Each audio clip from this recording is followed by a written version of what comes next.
This is Lisa from Mobile Tech Review, and it's Smackdown time between two lust-worthy and expensive laptops. But for those who are looking for something higher end, whether it's back to school or for work or whatever it is, this is the now almost antiquated 15-inch Retina MacBook Pro. It's the latest generation. It did get a refresh in the May of 2015, so here it is, and it's $2,500 with dedicated graphics. Ow. But a lot of people think that it's the apex of what you can buy. And here's another option that's also expensive. Not quite as, because Razer has reduced their prices. This is the 14-inch Razer blade, the 2016 model, refreshed. A lot newer specs inside of here, because when Apple did the refresh of the Retina MacBook Pro, they really didn't change a whole lot besides the graphics card. But this one now, for $2,000, you get dedicated graphics, so it actually comes out cheaper. You could get an even more expensive model if you want a larger capacity SSD. That's the only really difference. So 14 inches versus 15 inches, Windows versus Mac OS X.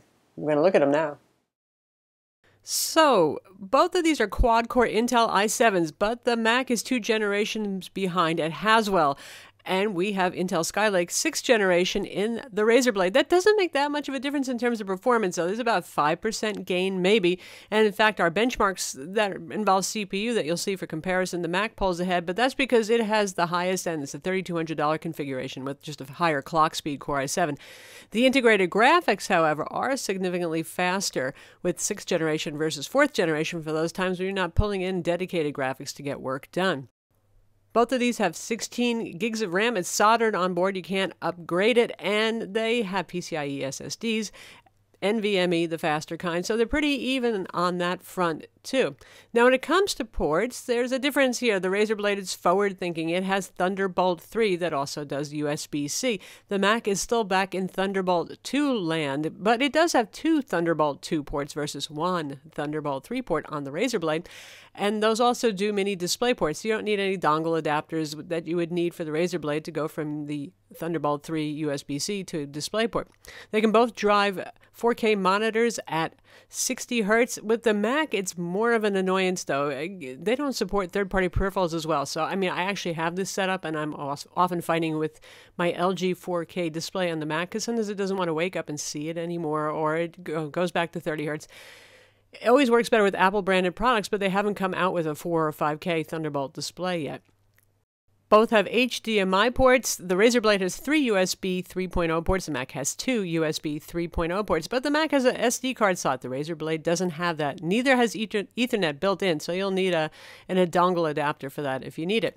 Lastly, there's warranty and support, and this is one place where it is hard to beat Apple. They have friendly Apple stores just about everywhere and folks available to help you, and their phone support is actually pretty good. They believe the customer is right, in my experience, when I've called up, and they don't treat you like an idiot.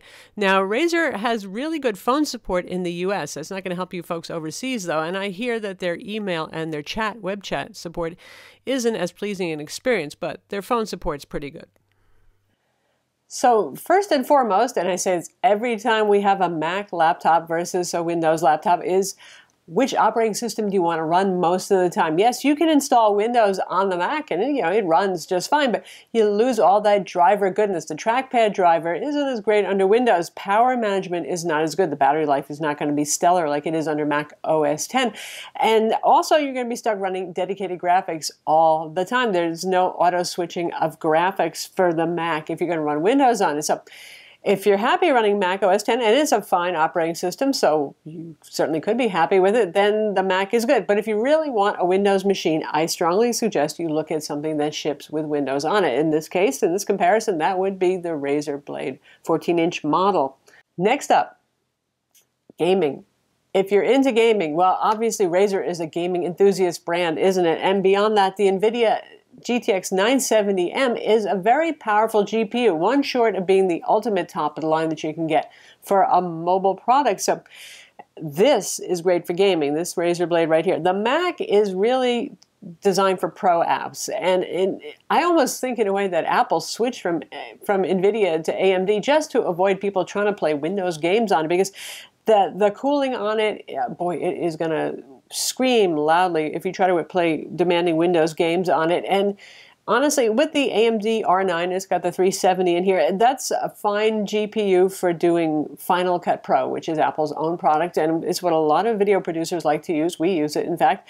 It does fine with Adobe Photoshop. It's not real fast with Premiere, so Premiere's your cup of tea. I really would look at Windows because it's just not optimized to perform well on Macs. But anyway, the GPU on this is a little bit better than half as fast as the 970M when it comes to gaming benchmarks, Unigine Heaven, and the 3D Mark test suites for graphics prowess. So if you're looking for something that has the ultimate graphics punch, it's going to be the Razer. If you just want to do the pro apps, if you're using the Adobe suite other than Premiere, which, like I said, renders like a slug on the Mac, but Final Cut's fine, then the Mac is good.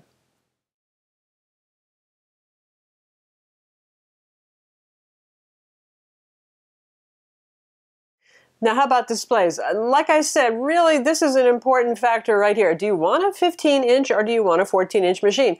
What's an inch among friends, you might say? Well, you know, 15.4 inches is really more than an inch versus 14 inches. It's a noticeable difference. You can see that right here looking at them for yourself right now.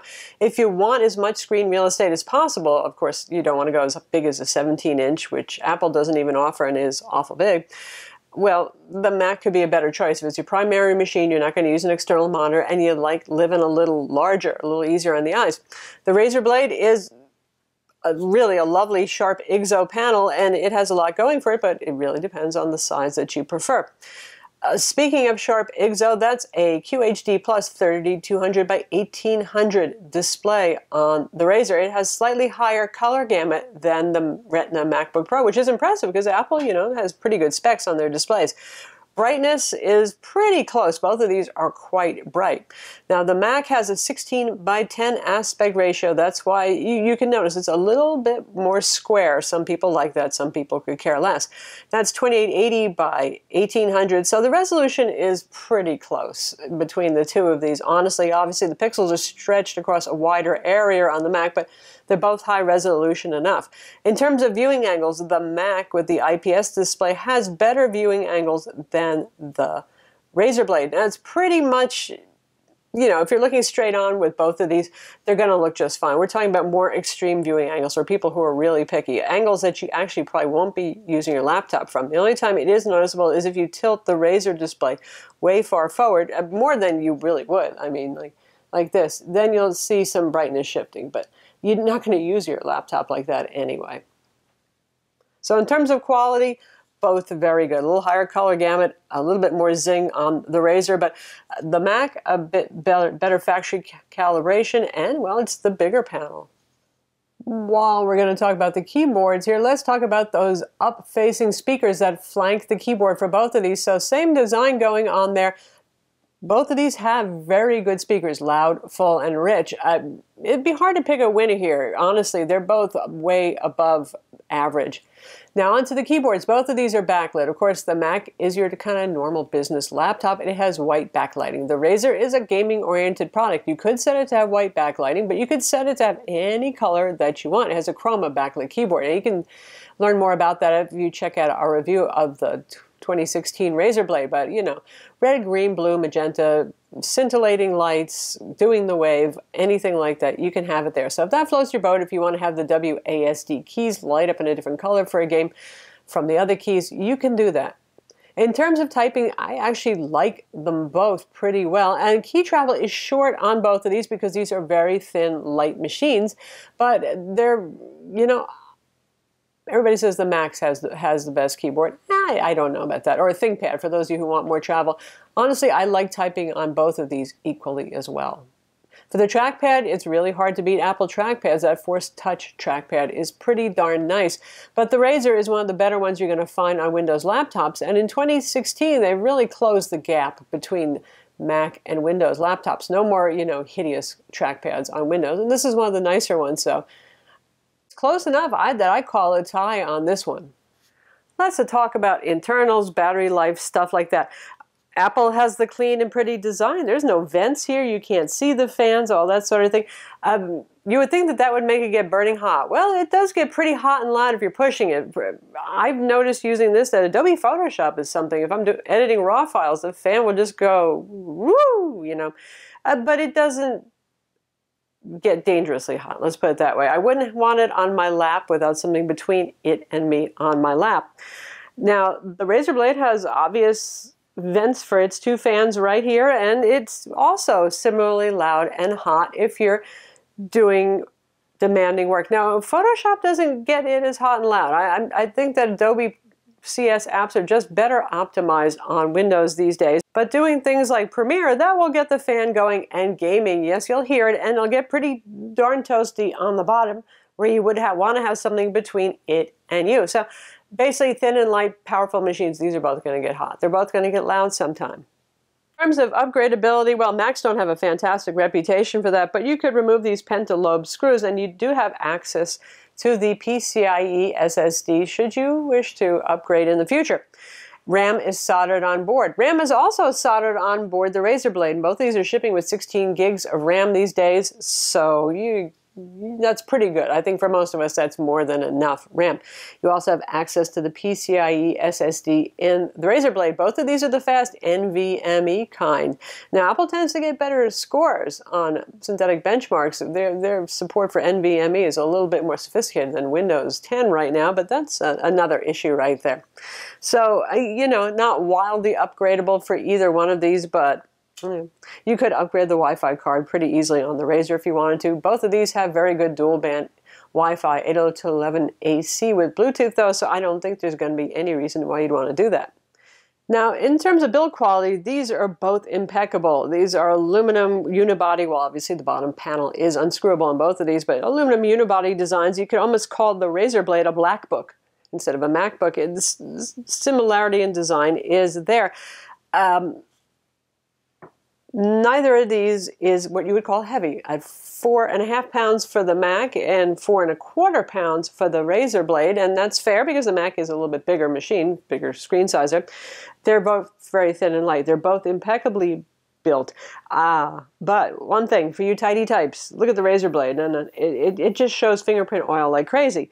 The Mac doesn't do that. I mean, when you have a light silver color, it really just doesn't show fingerprints. On the other hand, I have yet to scratch the Razer Blade, whereas this Mac already has picked up a few scratches, and I don't even know how. It has never left the office so far. So there you go. A problem potentially with a few scratches. You might want to protect it versus, boy, this is going to look disgusting in a day of carrying it around because it gets so oily, so you're going to have to clean the fingerprints off. Lastly, there's battery life, and this is where the MacBook Pro is going to pull ahead. Apple always has amazing battery life, as long as you're running OS X, not if you're running Windows. And for the dedicated graphics model that we have under consideration here to be competitive with the Razer Blade, Apple claims 9 hours. And in real life, I do get 8 to 9 hours.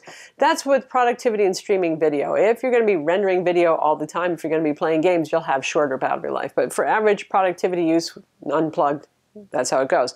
Razer Blade, more like 6 hours. Now, I managed to get sometimes 6.5, even close to 7. That's when I stick with MS Edge for my web browser because it uses a lot less power than Chrome.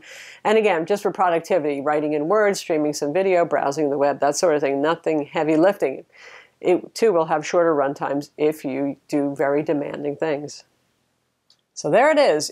Do you want the green Razer snake on your lid, or do you want the Mac with the nice white Apple logo? Really, obviously, it's about a lot more than that. Brands do matter to people, but the considerations are which operating system do you really want to run? And then, which screen size do you want? Because if you really want a big screen, 15.4 inches versus 14, it's noticeable. Then there's what do you want to do with it? You want to play games? Are you really going to do graphically intensive things? I mean, the Razer Blade just walks circles around this thing all day and all night long. Hopefully these points will help you decide between these two high-end machines. I'm Lisa from Mobile Tech Review. Be sure to watch our reviews of each of these, read our written reviews too, and subscribe to our YouTube channel for more cool tech videos.